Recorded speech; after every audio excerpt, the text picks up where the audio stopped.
പ്രവാസിയാണ്. ഇദ്ദേഹം സൗദി അറേബ്യയിൽ കുറെ കാലം നിന്നതിന് ശേഷമാണ് എൻ്റെ അടുത്തേക്ക് വരുന്നത്. അദ്ദേഹം ഇന്റർവ്യൂവിന് വേണ്ടിയിട്ട് ജോബ് കാർഡ് ഒരുപാട് അയച്ചു. അങ്ങനെ 2 ഇന്റർവ്യൂവിന് അദ്ദേഹം അറ്റൻഡ് ചെയ്തു. ഒന്നില് ആ 200 ദിനാറാണ് ഒന്നിന് സാലറി, വേറെ ഒന്നിന് 250 ദിനാറാണ് സാലറി. പക്ഷെ ഇദ്ദേഹം ചൂസ് ചെയ്തത് ഒന്ന് റെന്റേക്കാറാണ്. ഗൾഫിലെ റെന്റേക്കാർ അറിയാം ഒരുവിധം ആളുകൾക്കൊക്കെ, നാട്ടിലുണ്ടെന്ന് തോന്നുന്നുണ്ട് ഇപ്പൊ കുറെയൊക്കെ. ഡ്രൈവേഴ്സിന്റെ ചാൻസ് ആണ് അതിനകത്തുള്ളത്. അവിടെ 250 ദിനാർ എന്തുണ്ട്. ദിനാർ എന്ന് പറഞ്ഞാൽ ഇപ്പോൾ ഒരു വാല്യൂ നോക്കുകയാണെങ്കിൽ ഇപ്പോൾ ഒരു 50,000 ഇന്നത്തെ റേറ്റ് വെച്ച് വരും. അന്നത്തെ റേറ്റ് ഒരു 35,000 മേലെ ഉണ്ടാവും വിചാരിക്കാം. ഓക്കെ, അദ്ദേഹം ആ റെന്റേക്കാറിൽ 250 സാലറി ഒഴിവാക്കിയിട്ട് 200 ദിനാറിന്റെ സാലറിയിൽ എന്ത് ചെയ്തു, സെലക്ട് ചെയ്തു. അദ്ദേഹം സെലക്ട് ചെയ്തു.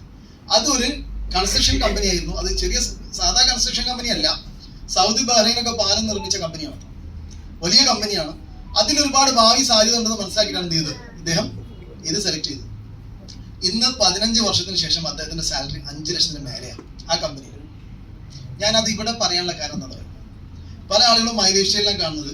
തുടക്കത്തിൽ ഒരു 4 ആൾ പ്ലാൻ പറഞ്ഞ് 1-2 മാസം ഒന്ന് ടെസ്റ്റ് ചെയ്തതിന് ശേഷം നമ്മൾ മുമ്പ് ചെയ്യുന്ന ജോലി കിട്ടുന്ന അത്ര വരുമാനം കിട്ടുന്നില്ലെങ്കിൽ എന്ത് ചെയ്യും, ഒരു പക്ഷേ ക്വിറ്റ് ചെയ്ത് പോകാനുള്ള സാധ്യതയുണ്ട്. ഒരിക്കലും മൈലേജ് സ്റ്റൈൽ ബിസിനസ് അങ്ങനെ ബിസിനസ് അല്ല. നിങ്ങളുടെ ഭാവിയിലേക്ക് ഇന്നലെ ഞങ്ങൾ തൃശ്ശൂർ ഒരു മീറ്റിംഗിൽ പങ്കെടുത്തിട്ടുണ്ടായിരുന്നു. ഇതേപോലെ GTS സെന്ററിലാണ് ഞാനും നമ്മുടെ ജലീൽ ഉസ്താദും കൂടെ പങ്കെടുത്താണ്. അവിടെ ആ പ്രോഗ്രാമിൽ മെയിൻ സ്പീച്ച് നടത്തിയിട്ടുള്ള ഒരു ലീഡർ ഉണ്ട്, WTC റാങ്ക് എന്ന് പറയും. അതായത് ഇന്നിപ്പോൾ നമ്മളെ ബെല്ലിസാർ എത്തിയിട്ടുള്ള റാങ്ക്. അദ്ദേഹത്തിന്റെ എക്സ്പീരിയൻസ് പറഞ്ഞത് വളരെ ചിന്തിക്കേണ്ട ഒരു എക്സ്പീരിയൻസ് ആയിരുന്നു. അദ്ദേഹം ഈ ബിസിനസ്സിലേക്ക് വരുന്ന സമയത്ത് ചെയ്തുകൊണ്ടിരുന്നത് ഒരു ഇൻഷുറൻസ് മേഖല, ബാങ്കിൽ ഇൻഷുറൻസ് സെക്ടറിലാണ് വർക്ക് ചെയ്യുന്നത്. ബാങ്കിൽ തന്നെ, ബാങ്കിന്റെ ഇൻഷുറൻസ് വിഭാഗം. ഏകദേശം ഒരു 30,000 രൂപ എന്ത് ചെയ്യുന്നുണ്ട്, അദ്ദേഹത്തിന് സാലറി കിട്ടുന്നുണ്ട്. അപ്പൊ അദ്ദേഹത്തിനോട് ഈ ബിസിനസ് പറഞ്ഞ ആളെടുത്ത് തീരെ താല്പര്യമില്ല, എന്ത് ചെയ്തു, അദ്ദേഹം ആദ്യം ഒഴിവാക്കി. പക്ഷെ പിന്നീട് ഒരു സമയത്ത് ഇദ്ദേഹത്തിനോട് ബിസിനസ് പറഞ്ഞ ആള് ബിസിനസ് ആയിട്ടല്ല പറഞ്ഞെന്താന്ന് വെച്ച് കഴിഞ്ഞാല് ഒരു പേനയും പേപ്പറും എടുത്തു വരാൻ പറഞ്ഞു. കുറച്ച് കണക്ക് കാര്യങ്ങളൊക്കെ നോക്കാൻ വേണ്ടിട്ട് ഒരു പേനയും പേപ്പറും എടുത്തു വരാൻ പറഞ്ഞു. അദ്ദേഹം പേനയും പേപ്പറും എടുത്തു. എന്നിട്ട് അദ്ദേഹത്തിനോട് ചോദിച്ച ചോദ്യത്രേ ഉള്ളൂ, അടുത്തൊരു 10 വർഷത്തേക്ക് നീ എന്തൊക്കെ ചെയ്യാൻ ആഗ്രഹിക്കുന്നുണ്ട് എന്നുള്ളത് എന്ത് ചെയ്യണം, ഒന്ന് എഴുതണം. അപ്പൊ ഒരു 10 വർഷത്തെ സമയം കൊണ്ട് നമ്മളൊക്കെ പലതും ആഗ്രഹിക്കും അല്ലേ. നല്ലൊരു വീട് വേണം, വെള്ള വീട് പോരാ. ഇനി വീടില്ലാത്ത ആളാണെങ്കിൽ എന്ത് ചെയ്യണം, നല്ലൊരു വീട് വെക്കണം അല്ലെ. നല്ലൊരു കാറ് വേണം അല്ലെ. കുട്ടികൾക്ക് നല്ല വിദ്യാഭ്യാസം കൊടുക്കണം. വിദേശ രാജ്യങ്ങളൊക്കെ എന്ത് ചെയ്യണം, സന്ദർശിക്കണം. അങ്ങനെ പല ആളുകൾക്കും പല രീതിയിലുള്ള വ്യത്യസ്തമായിട്ടുള്ള ആഗ്രഹങ്ങളായിരിക്കും ഉണ്ടാവുക. ഏകദേശം വീടും കാറും കാര്യങ്ങളൊക്കെ ഒരേപോലെ ആവാൻ സാധ്യത. അപ്പൊ ഇദ്ദേഹം കണക്കൂട്ട് എഴുതി വെച്ച സമയത്ത് ഇതിനൊക്കെ എത്ര എക്സ്പെൻസ് വരുന്നുണ്ട് വീടിന് അദ്ദേഹം ഒരു ആവറേജ് ഒരുപാട് കൂട്ടിയിട്ടുണ്ടാന്ന് വിചാരിച്ചിട്ട് 35 ലക്ഷം ഇട്ടത്. ഒരു വീടുണ്ടാക്കാൻ എങ്ങനെയായാലും അത്യാവശ്യം നല്ലൊരു വീട് വെക്കണമെങ്കിൽ എന്ത് വേണം, ഒരു 35 ലക്ഷം എന്തായാലും വേണം. ഇപ്പോഴത്തെ സാഹചര്യത്തിൽ വേണം. കാറിന് അദ്ദേഹം 15 ലക്ഷം ഇട്ടിട്ടുണ്ട്. അദ്ദേഹത്തിന് താല്പര്യമുള്ള കാർ ഹോണ്ട സിറ്റി ആണ് പോലും, അത് അദ്ദേഹം 15 ലക്ഷം ഇട്ടു. പിന്നെ മക്കളെ വിദ്യാഭ്യാസം, മറ്റുള്ള ചെലവ് കാര്യങ്ങൾ, ഇതെല്ലാം കൂടി കൂട്ടി നോക്കിയ സമയത്ത് 10 വർഷം കൊണ്ട് അദ്ദേഹത്തിന് കിട്ടിയത് 1,60,00,000 എന്തിനു വേണം, ഈ കാര്യങ്ങളൊക്കെ കഴിയാൻ വേണ്ടി വേണം. നിലവിൽ അദ്ദേഹം പോയിക്കൊണ്ടിരിക്കുന്ന മേഖലയിൽ എങ്ങനെ പോയി കഴിഞ്ഞാലും 30 ലക്ഷത്തോളം എന്ത് ചെയ്യും, കിട്ടും. ഓക്കെ, അപ്പൊ അത് അങ്ങനെയാണെങ്കിൽ ഇദ്ദേഹത്തിനോട് ഒരു ചോദ്യം ചോദിക്കുകയാണ് മറ്റേ ആള്. ഒന്നെങ്കിൽ നിങ്ങൾ ഈ ആഗ്രഹങ്ങൾ മുഴുവൻ എന്ത് ചെയ്യണം, മാറ്റി വെച്ചിട്ട് 30 ലക്ഷത്തിലേക്ക് എന്ത് ചെയ്യണം, നിങ്ങൾ ചുരുങ്ങണം. അതായത് വീട് പോലും എന്ത് ചെയ്യാൻ പറ്റില്ല, കംപ്ലീറ്റ് ചെയ്യാൻ പറ്റില്ല. ഓക്കെ, ഇനി കിട്ടിയ വരുമാനം മുഴുവനും സേവ് ചെയ്യുകയാണെങ്കിൽ പോലും വീട് പോലും എന്ത് ചെയ്യാൻ പറ്റില്ല, 10 വർഷം കൊണ്ട് കംപ്ലീറ്റ് ചെയ്യാൻ പറ്റില്ല. കാറ് ചിന്തിക്കേണ്ട, മറ്റുള്ള കാര്യങ്ങളൊന്നും എന്ത് ചെയ്യണ്ട, നോക്കേണ്ട കാര്യമില്ല. ഇപ്പൊ ഉള്ള വരുമാനത്തിൽ കൂടെ ഇങ്ങനെ പോയിക്കൊണ്ടിരിക്കണം. അല്ലെങ്കിൽ കഴിഞ്ഞ 10 വർഷത്തെ വരുമാനത്തിൽ കൂടെ പോയിക്കൊണ്ടിരിക്കുകയാണെങ്കിൽ ഈ കാര്യങ്ങളൊന്നും എന്ത് ചെയ്യണ്ട, ചിന്തിക്കേണ്ട ആവശ്യമില്ല. രണ്ടാമതൊരു ഓപ്ഷൻ ഉണ്ട് ഇപ്പുറം ഭാഗത്ത്. അതായത് ഈ 30 ലക്ഷം എന്നുള്ളത് എന്ത് ചെയ്യാം, കൂട്ടാം. അതിൽ ഏത് സെലക്ട് ചെയ്യുന്നു വെച്ചു. അപ്പൊ അദ്ദേഹം പറഞ്ഞത് 30 ലക്ഷത്തിന്റെ ഭാഗം എന്ത് ചെയ്യണം, എനിക്ക് അതായത് വരുമാനം കൂട്ടണം. അതിനായിരുന്നുണ്ട് മാർഗം. നിലവിലുള്ള ജോലിയിൽ കൂട്ടി കിട്ടുമോ, ഇല്ല, സാധ്യത വളരെ കുറവാണ്.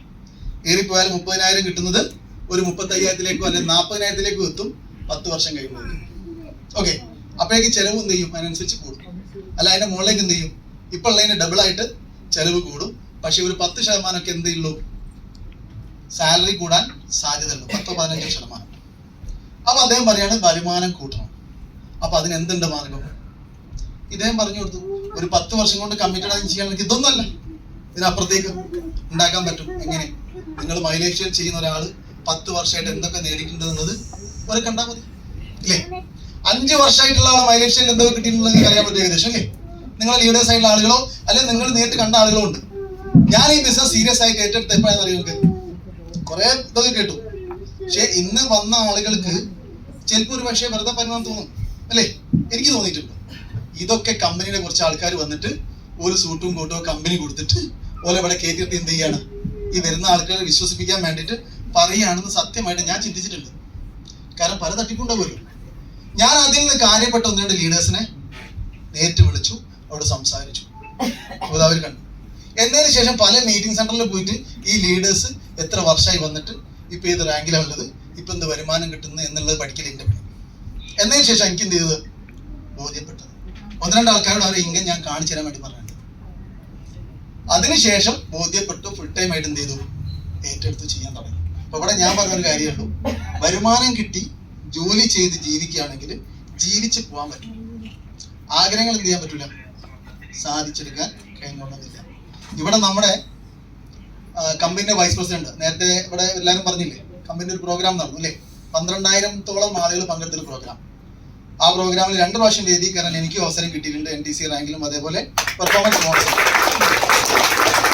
അപ്പൊ കമ്പനിയുടെ MD അടക്കം പങ്കെടുത്ത പ്രോഗ്രാമിൽ വൈസ് പ്രസിഡന്റ് പറയാണ്, നിങ്ങൾക്ക് ഈ ബിസിനസ് ചെയ്യുകയാണെങ്കിൽ ഫുൾ ടൈം ആയിട്ട് ചെയ്യണം, കമ്മിറ്റ്മെന്റോട് കൂടി ചെയ്യണം. അങ്ങനെയാണെങ്കിലോ നിങ്ങൾക്ക് എന്ത് ആഗ്രഹങ്ങൾ ഉണ്ടെങ്കിലും എന്ത് ചെയ്യാൻ പറ്റും, നേടിയെടുക്കാൻ പറ്റും. നിങ്ങൾക്ക് എന്തൊക്കെ ഗോൾ ഉണ്ടോ, ലക്ഷ്യങ്ങളുണ്ടോ, അതൊക്കെ എന്ത് ചെയ്യാൻ പറ്റും, ഇവിടെ ഫുൾഫിൽ ചെയ്യാൻ പറ്റും. ഇനി പ്രത്യേകിച്ച് ലക്ഷ്യങ്ങളൊന്നും ഇല്ലെങ്കിൽ എന്ത് ചെയ്യാൻ പറ്റും, നിങ്ങൾ ചിന്തിക്കുന്നതിനേക്കാൾ അപ്പുറത്തേക്ക് ഈ കമ്പനി നിങ്ങളെ കൊണ്ടുപോകുന്നു ഇല്ലേ? മുബിൻ സാറ് പറഞ്ഞൊരു വാക്കുണ്ട് സ്റ്റേജിന്റെ മുകളിൽ, ശ്രദ്ധിച്ചിട്ടുണ്ടോ എനിക്കറിയില്ല. നിങ്ങൾ 50-60 ലക്ഷം രൂപ നക്കാപ്പിച്ച കണ്ടിട്ടല്ല ഞാൻ ഇത് ചെയ്യുന്നത്, കേട്ടോ? ആടെ പറഞ്ഞത് കൈലാഷ് ഭട്ടാട് എന്നാണ് നമ്മുടെ സിഇഒനെ മുഖത്ത് നോക്കിയിട്ട് കൈലാഷ് ജി എന്ന് വിളിച്ചിട്ടാ പറഞ്ഞില്ലേ? നിങ്ങൾ തരുന്ന 50-60 ലക്ഷം നക്കാപ്പിച്ചാന്ന് എന്നാ പറഞ്ഞു. എന്താ പറയാൻ കാരണം എന്നറിയോ? അദ്ദേഹം ഇതിൽ കാണുന്നത് ലക്ഷക്കണക്കിന് ആളുകളെ ഇതിനകത്ത് കൊണ്ടുവന്നിട്ട് എന്ത് ചെയ്യണം, രക്ഷപ്പെടുത്തണം. അദ്ദേഹം ഇന്ന് അമേരിക്കയിൽ സെറ്റിൽഡ് ആണ്, ഒരുപാട് ലാംഗ്വേജ് പഠിക്കുക. എന്തിനാണെന്നറിയോ? പല രാജ്യങ്ങളിലേക്കും ബിസിനസ് എക്സ്പാൻഡ് ചെയ്യുന്നുണ്ട്, അവിടെ പോയിട്ട് പ്ലാൻ കൊടുക്കാൻ. ഫ്രാൻസിൽ പോയിക്കാണ് ഫ്രഞ്ച് സംസാരിക്കണ്ടേ, അല്ലേ? സ്പെയിനിൽ പോയിക്കാണ് സ്പാനിഷ് സംസാരിക്കണ്ടേ? ഇങ്ങനെ ഓരോ രാജ്യത്തെ ഭാഷകളും ഇപ്പൊ എന്ത് ചെയ്യാണ്, അയാൾ പഠിച്ചുകൊണ്ടിരിക്കുക. കമ്പനി അവിടേക്കൊന്നും വന്നിട്ടില്ല. അപ്പൊ ഇത്രയും പ്രതീക്ഷയിലാണ് എന്ത് ചെയ്തത് അദ്ദേഹം ഇതിനെ കാണുന്നത്. നമ്മളൊക്കെ 60 ലക്ഷം കിട്ടിക്കാണെങ്കിൽ അത് തീർക്കാൻ ഇനി എന്ത് വൈകിണ്ട് നോക്കി നോക്കൂല്ലേ? അപ്പൊ ഇവരൊക്കെ ശരിക്കും ആ ലെവലിലേക്ക് ബിസിനസ് തിങ്കിങ് അതാണ്. നമ്മൾ ഇന്ന് കാണുന്ന ചെറിയ വരുമാനമൊന്നും ഇപ്പൊ 2.10 പറയുന്നില്ല ഇവിടെ. ഈ 2.10 ആഴ്ചയെ കിട്ടുമെന്ന് കേട്ടപ്പോൾ വിശ്വസിക്കാത്ത ആളെ ഞാൻ. ഇത് കൈ കിട്ടിയപ്പോൾ എനിക്ക് മനസ്സിലായത് ഇത് ഒരാഴ്ച മാത്രം കിട്ടിയാൽ പോരാ, എല്ലാ ആഴ്ചയും കിട്ടണം. കാരണം ആഴ്ച കിട്ടി തീർന്നു അല്ലേ? നമുക്ക് വരുമാനം കിട്ടി തുടങ്ങിയാൽ നിങ്ങൾക്ക് അറിയാം ഒരു കാര്യം, നിങ്ങൾക്ക് ഇപ്പം 5000 രൂപ ശമ്പളമുള്ള ഒരാളാണെങ്കിൽ ഒരു മാസം എന്ത് ചെയ്യുന്നറിയോ, 1000 രൂപ സേവ് ചെയ്യും. 25,000 ശമ്പളമുള്ള ആളാണെങ്കിലോ 2000 കടായിരിക്കും നിങ്ങൾക്ക്. 5000 സേവിങ് ഉണ്ടാവില്ല, 5 പൈസ സേവിങ് ഉണ്ടാവില്ല. കാരണം എന്താ, 25,000 വെച്ച് എല്ലാ മാസവും വരുന്നുണ്ട്. അപ്പൊ നിങ്ങൾക്ക് എന്തായിരിക്കും, ചെലവാക്കാൻ മടി ഉണ്ടാവില്ല അല്ലേ? എല്ലാ മാസവും ചുരുങ്ങിയത് 2000 കടായിരിക്കും. നിങ്ങൾക്ക് 1 ലക്ഷം രൂപ ശമ്പളം ഉണ്ടെങ്കിലോ ഏറ്റവും ചുരുങ്ങിയ 10,000 രൂപ മേലെ ഒരു മാസം കട ഉണ്ടാവും. ഞാൻ പറയും, കാരണം നിങ്ങൾ പലതും വാങ്ങിക്കൂട്ടും, നിങ്ങൾ പലതിനും വില പറയാൻ തുടങ്ങും അല്ലേ?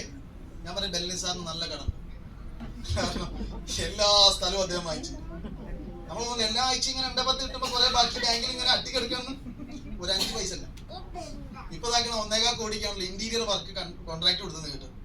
ഇങ്ങനെ നമ്മൾ എന്ത് ചെയ്യും, പണത്തിനനുസരിച്ച് ചെലവാക്കാനും നമ്മളെ മൈൻഡും വലുതാവും. അപ്പൊ അതുകൊണ്ട് തന്നെ കമ്പനി പറഞ്ഞത് 2.10 മാറ്റിയിട്ട് ഇപ്പൊ എന്താക്കാൻ പോവാ, 4.10 ആക്കാൻ പോവാ അല്ലേ? കാരണം ഈ 2.10 കുറെ കൂടുന്നു, 12 വർഷമായി. ഇനി മാറ്റി പിടിക്കണം, കാരണം ചെലവ് കൂടി. 2.10 കിട്ടുമ്പോൾ പരാതിയാ, ഞങ്ങൾക്ക് അത് പോരാ, നമ്മത് കിട്ടുന്നില്ല പരാതിയാ അല്ലേ? അപ്പൊ ഇവിടെ ആ ലെവലിലേക്കുള്ള ഒരു കമ്പനിയാണ്.